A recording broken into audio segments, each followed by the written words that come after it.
নওগাঁর পৌর পাইকারি বাজার থেকে জানাবেন যুক্ত হচ্ছেন আব্বাস আলী। আব্বাস, বাজারে সবজি সরবরাহ অনুযায়ী দাম কেমন দেখছেন এবং কি বলছেন ক্রেতা বিক্রেতারা, বিস্তারিত জানাবেন।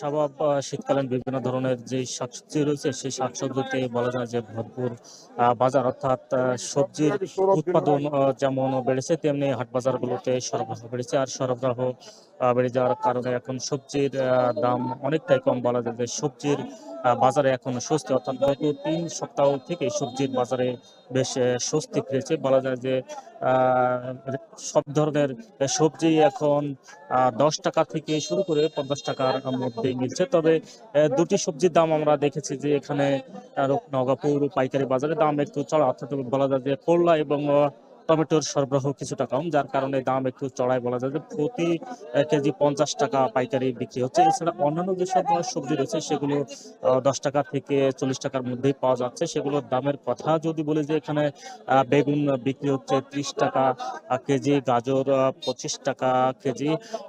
আলুর দাম এক সপ্তাহের ব্যবধানে একটু বেড়েছে বলে জানিয়েছেন এখানকার ব্যবসায়ীরা। অর্থাৎ দাম বাড়ার পরে বিক্রি হচ্ছে 22 থেকে 28 টাকা কেজি, অর্থাৎ প্রতি কেজিতে বলা যায় যে 5 টাকা বেড়েছে। এছাড়া আমরা দেখেছি যে এই সবজির বাজারে প্রচুর পরিমাণ সিমের সরবরাহ হচ্ছে, অর্থাৎ সিমের সরবরাহ হওয়ার কারণে এই বাজারে কিছুটা স্বস্তি ফিরেছে। বলা যায় যে এখানে প্রতি কেজি সিম বিক্রি হচ্ছে 15 থেকে 20 টাকা কেজি। এছাড়া ফুলকপির যেহেতু এখন উৎপাদন বেশি হচ্ছে, শুরুর দিকে যদিও দাম চড়া ছিল প্রায় 100 টাকার উপর কেজি, সেটি এখন প্রতি পিস হিসেবে বিক্রি হচ্ছে 8 থেকে 10 টাকা পিস।